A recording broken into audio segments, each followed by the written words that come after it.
Alors, dans InDesign, on va dans la palette des calques de InDesign et on va créer un calque sous le calque texte. Donc, vous devez cliquer sur le bloc de feuille, déplacer le calque sous le calque texte et on va l'appeler fond coloré ou fond décoratif.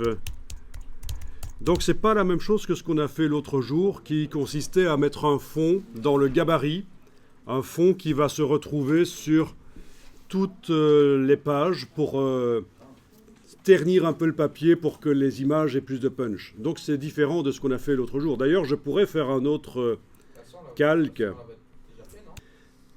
Cet autre calque, je pourrais le mettre là, fond pour ternir le papier. C'est ce qu'on a fait la fois passée.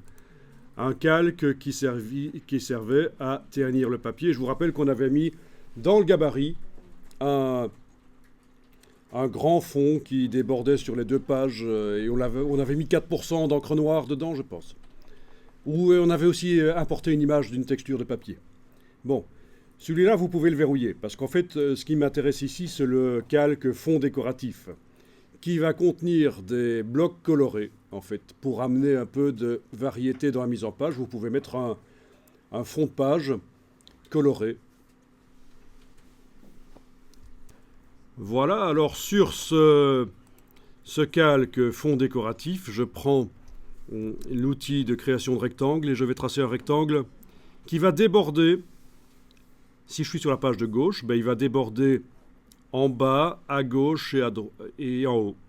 Pas à droite. Hein. À droite, je vais le mettre parfaitement aligné sur la reliure. Le cadre noir, je peux le supprimer. Je vais modifier la couleur de fond. Donc je vais mettre un fond coloré sur ma page. C'est un choix. Et le choix de le mettre sur toute la page, c'est aussi un choix. On n'est pas obligé de le mettre sur toute la page toujours. Hein. Voilà. Mais ce qui est important, c'est que ce fond coloré doit déborder au-delà des limites de la page. Parce qu'on fait du fond perdu. Si vous le mettez pile poil sur le bord de la page, vous risquez d'avoir un bord blanc sur la page. Vous connaissez le principe du fond perdu ? Bon ben voilà. Les images et les blocs couleurs qui vont jusqu'au bord de la page, en fait, dans la mise en page, ils doivent aller au-delà. Combien de millimètres, ça n'a pas d'importance, puisque de toute façon, la valeur de fond perdu, on la détermine à l'exportation PDF, 3 mm en général. Voilà, donc pour ce bloc, pas de couleur de contour et une couleur de fond que je vais déterminer maintenant dans la palette nuancier, menu fenêtre, couleur nuancier.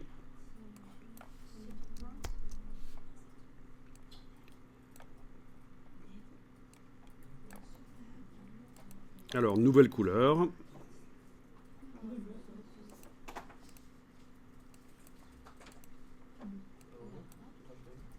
Vous vous souvenez qu'avec la touche majuscule, on peut déterminer la luminosité de la couleur? Ok. Voilà. La couleur est créée. Une fois qu'elle est créée, elle est dans le nuancier. Là, je n'ai pas besoin que l'objet soit sélectionné nécessairement. Quand je vais double-cliquer sur l'échantillon ici, je peux modifier la couleur. C'est global. Il y a un lien entre la couleur du nuancier et les objets qui utilisent cette couleur dans la mise en page. Voilà.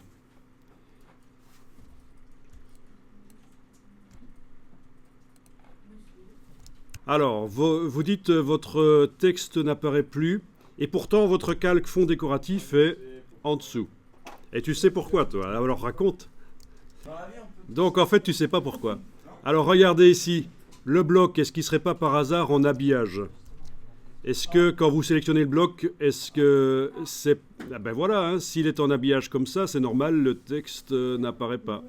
Il est repoussé, donc il faut vérifier ça. Voilà, donc c'est un piège quand le texte disparaît, c'est certainement un problème d'habillage, mais ce n'est pas toujours le cas. En fait, InDesign n'est pas si simple que ça à utiliser, raison pour laquelle vous avez intérêt à avoir des connaissances, je veux dire des amis, qui utilisent aussi InDesign, et quand vous êtes vraiment coincé dans InDesign, Vous leur passez un coup de fil, un petit message pour leur demander, tiens, mais qu'est-ce qui se passe? Est-ce que tu vois pas pourquoi chez moi ça coince? Pourquoi j'arrive pas à comprendre pourquoi? Voilà. Parce que, bon, sinon il y a aussi Google, hein. En faisant des recherches sur Google, bien sûr, vous allez pouvoir avoir des réponses dans des forums. Il y a souvent des personnes qui ont rencontré les mêmes problèmes que vous. Alors, qu'est-ce qu'on remarque ici au niveau du détourage? Ben, ce qui marchait bien sur un fond blanc ne fonctionne plus sur un fond coloré.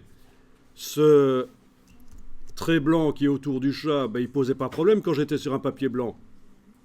Mais dès que le fond n'est pas vraiment blanc, on a un problème. Donc, on va voir comment régler ça, faire en sorte que le bord des objets soit réellement transparent et que ce ne soit pas du blanc.